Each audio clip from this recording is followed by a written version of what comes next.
Hello, I'm Thomas Hicks, Commissioner with the United States Election Assistance Commission. This month is the 33rd anniversary of the Americans with Disabilities Act. Today, I'm joined by three distinguished public servants. First, we have Kevin Dragotto. Kevin was elected as auditor of Dubuque County, Iowa in November 2020, where he works closely with various groups and organizations to improve the voting experience in Dubuque County. Next, Antone was appointed director of Franklin County's Board of Elections in January of 2021 and is the county's chief election administrator. He previously served as the board's executive manager. And finally, also joining us from the Franklin County Board is Matt Kelly. Matt is the absentee voting manager. Their offices won 2022 Cleary Awards for improving access for voters with disabilities. The Clearinghouse Awards, or Clearys, are a competition, an annual competition, where state and local election offices across the country submit their innovative election administration programs. Programs are judged by creativity, sustainability, outreach, cost effectiveness, replication, and results. We're honored that Kevin, Antone, and Matt can join us today and share some of the exciting work their offices are doing to improve access for voters with disabilities. With that, let's get started. Can you tell us about your jurisdiction and voters? Kevin, do you want to start?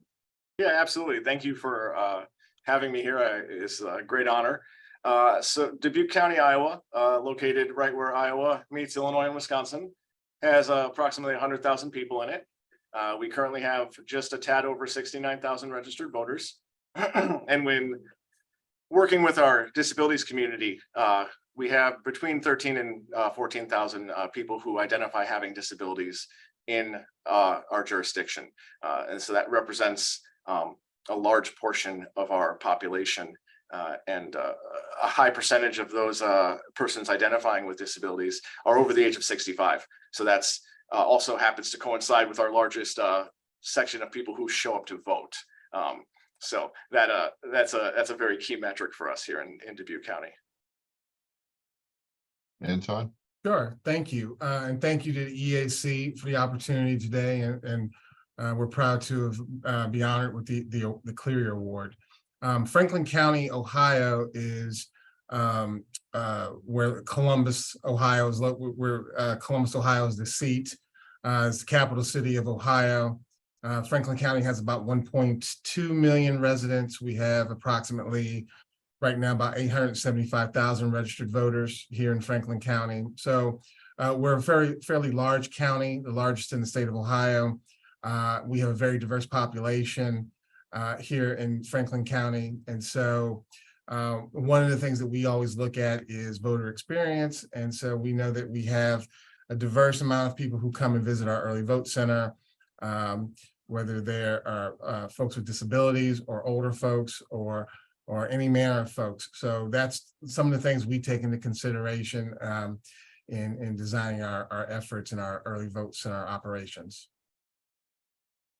Can you tell us about your winning programs? Whoever wants to start, go right ahead. Yeah, I'll start. So in early 2021, Dubuque County actually formed a Dubuque County Disabilities Council. And a close friend of mine who has a child with a disability joined that council. And so I got to talking to this group of people that were here lived with disabilities, and the people who know sort of what to expect on a day-to-day basis and what those issues they face are. And we got to talking about our polling places and sort of the idea that we address the low-hanging fruit, things that are very simple and easy to fix. And we're provided with all sorts of documentation, and our poll workers are trained. Secretary of State provides wonderful information for us. But in reality, without having that lived experience, our poll workers could have been making very minor mistakes or minor changes to make our facilities more accessible. And so what we did was we partnered with this council on the primary in 2022 and election day in 2022 to actually send out teams to polling locations while they were functioning to see, hey, what are some of the things we can do? And the amazing part of this was that almost all of the changes we found required very minimal dollar amounts to change. Some of these changes were so basic as these tables are too close because a wheelchair won't be able to, or another assistive device won't be able to turn around, or this church basement, which is popular for a lot of polling locations here, has inadequate lighting, and so people with visual disabilities. And this sort of ballooned into a realization that, again, many people don't make, that disabilities aren't just things you can see. You know, it can be somebody who has difficulty hearing. It can be somebody who has difficulty seeing. And so to be able to make some of these meaningful changes just by asking the people within the community, I think was a fantastic program. And we look forward to continuing it. And it really has worked well for us here. I think for us, we take a look at, for every election experience is unique here when it comes to early voting. And so for us, we can use any number of different rooms to create a setup. And depending on the scale of the election, we set up our early vote operation to meet that scale. One of the things that we always do is we always try to take in consideration what the voter experience is like. And so for larger elections, we always know that sometimes when you have to check in, when you wait in line and you check in, and then to get to a machine, sometimes can be a lengthy process from, walking. It could be a gauntlet sometimes. So we always do an evaluation every election to determine what's the best setup for our voters so that they can cast their ballots quickly and efficiently.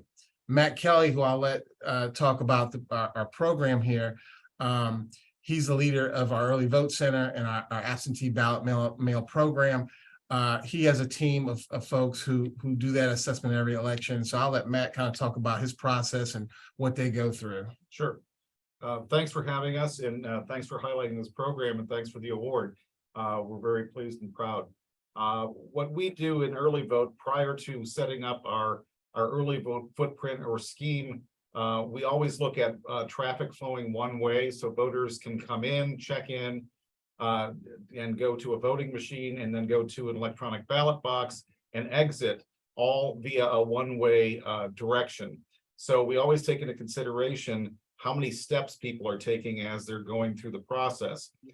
So it dawned on us very early that we had some of our voters that were taking a route that added extra steps or extra real estate that they had to cover just to get to a voting machine or to the final dropping of the ballot in the electronic ballot box. So although we have some restrictions on what we can do with our lines that queue outside the building, we can control what we do inside the building and make things accessible, easier to get to, and shorten the distance people have to travel to get in and then out of the building in a one-way, one-direction way. So we have designed a ADA specific section. As soon as voters enter the building and they have their own separate check-in station, we have seats available if they need to sit down to check in, just in case people want to take a rest before they go on to the next step in the process. And we quickly found out that this was a very popular option for some of our voters. Once they entered the building, they won't have to travel another 800 feet or 800 steps to get through the entire process. It cuts down their steps to only just a few 25 or 30 steps to get in one door and then directly to another room and out the other door.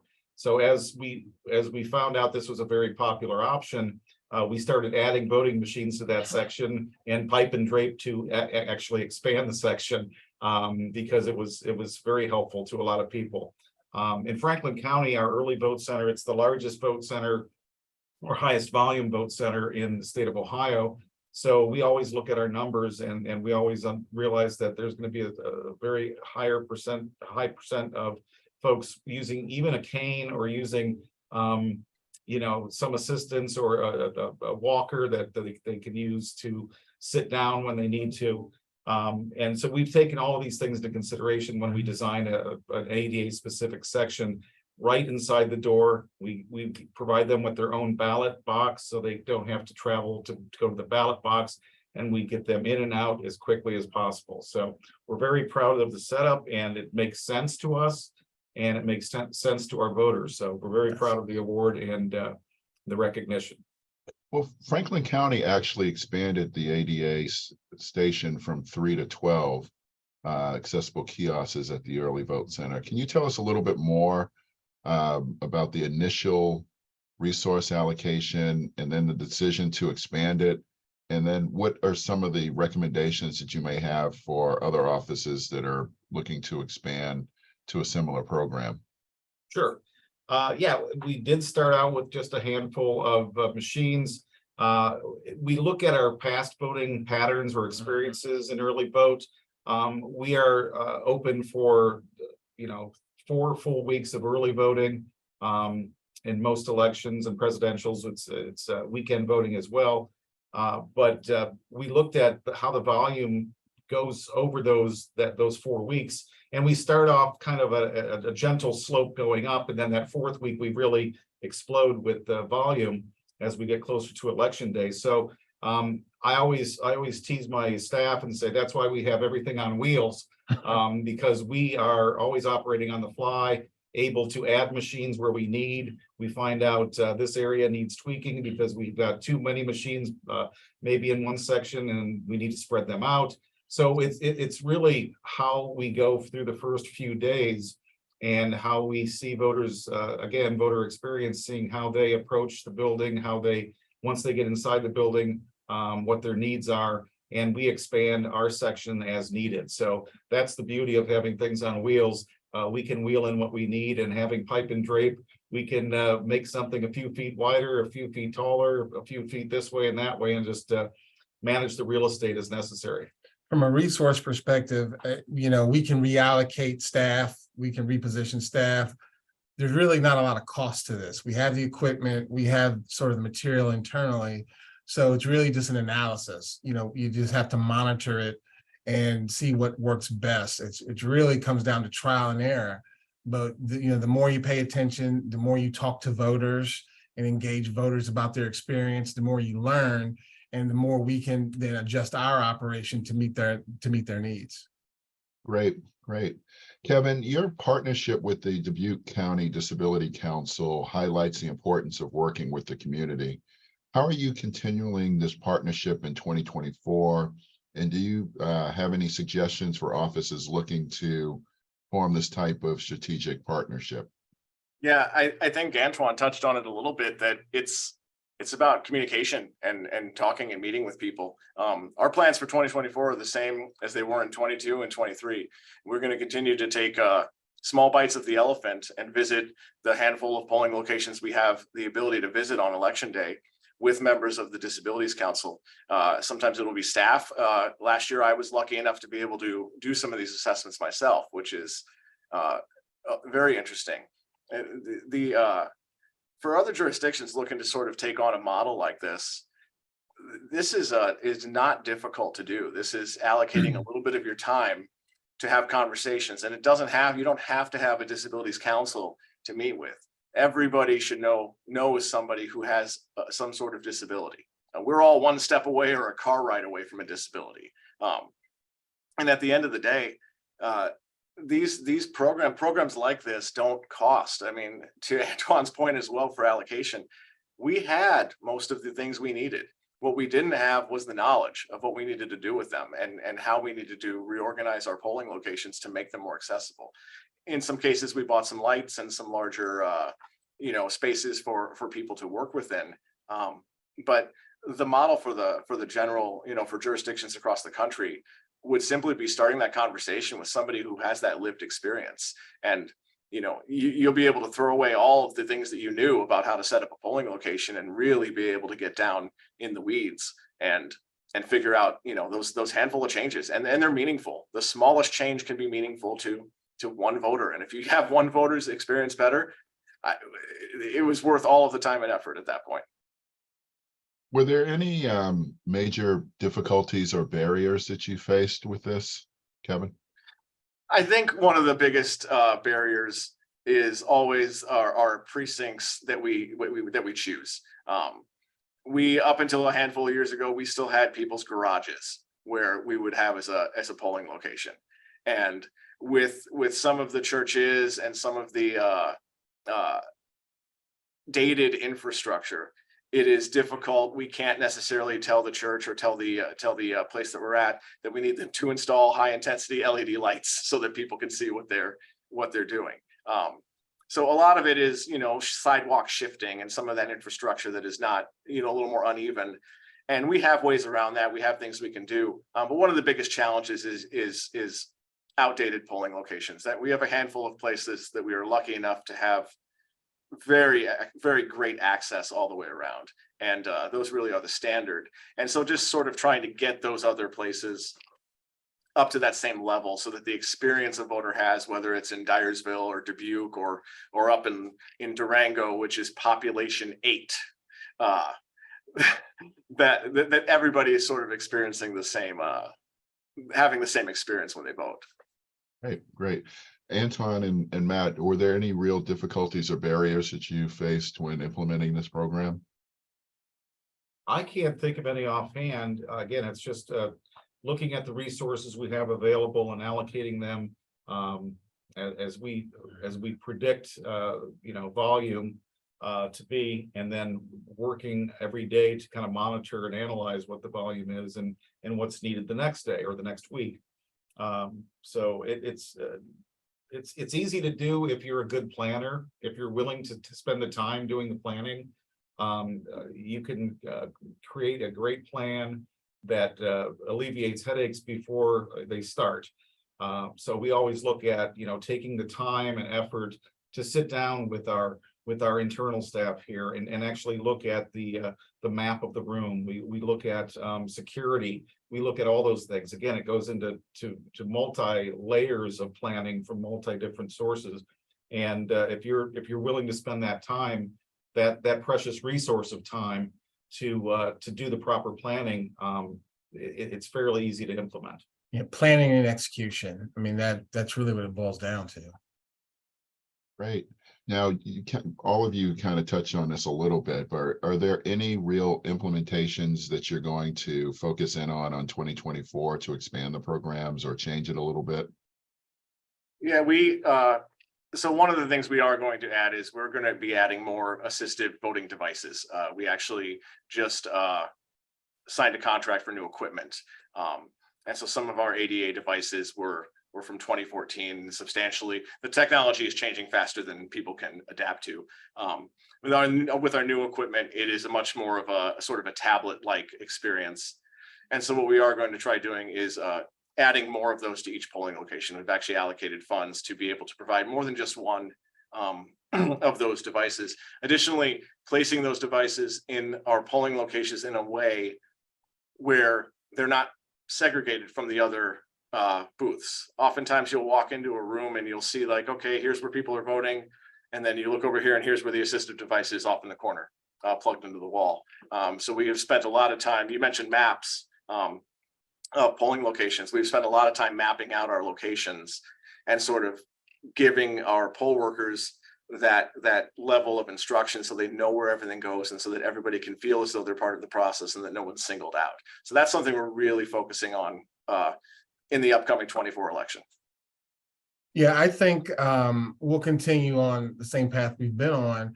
We're fortunate that all of our voting equipment in our early vote center is considered ADA accessible. So really for us, it's looking at the real estate. And as we enter a presidential year, trying to make sure that we have enough real estate in our early vote center to accommodate the volume of voters that we'll see. And so as Matt indicated, we'll be doing a lot of planning ahead of time to ensure that, our voters have the best experience, all of our voters, our ADA voters, and anyone that comes to our early vote center, because as Matt indicated, we are the busiest, but with a lot of planning, we're able to get things done and have people have a meaningful experience here. Great. Is there anything you would like to share? Any other words of wisdom to our viewers before we go out? I would add, as part of your planning, in any time you're looking at any election, we've done an intricate study on how long a person stays on a voting machine.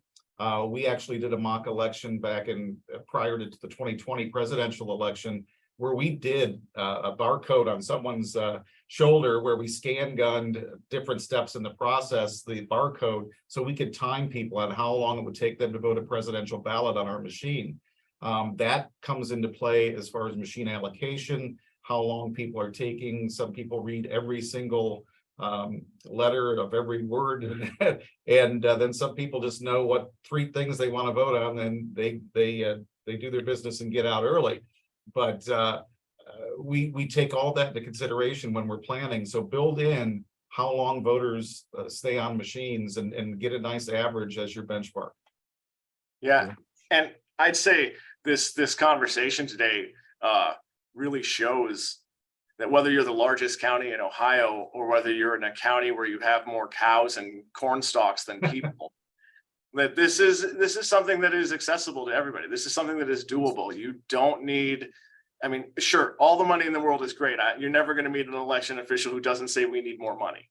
But at the end of the day, a lot of these solutions are things that anybody can do of any size. You just have to have the will and the want to try to do this. And I think that's the takeaway that I would want people to have, is that you don't have to be big. You can be a perfectly tiny little county and still make changes and still make things better for your base. Great. I want to thank you both for sharing, or thank all 3 of you for sharing your programs with us today. If you'd like more information about Dubuque and Franklin County programs or other 2022 clearing winners, please visit eac.gov. And I'd like to mention that the EAC's team of subject matter experts have put together several resources about improving access for voters with disabilities. Over the past 2 years, the EAC has released best practices on accessibility for voter registration, in-person, vote by mail, language access, and drop box placement. These guides provide checklists and case studies on industry-leading practices and are informed EAC research and Cleary Award winners. Just recently, we just published a report in collaboration with Rutgers University on accessibility of the 2022 election. We're also working with Rutgers on a report assessing the impact of the Help America Vote Act on voters with disabilities. And lastly, other resources we're working on include webinar training, modules for training election officials on how to identify and correct accessibility barriers. This was a great conversation highlighting the different ways election offices can better serve voters with disabilities. I want to thank Kevin, Antone, and Matt so much for taking your time today to share the amazing work of Dubuque County and Franklin County. And all the work that you're doing and those awards that you were well deserved of. Thank you for your time. Thank you. Thank you. Thanks.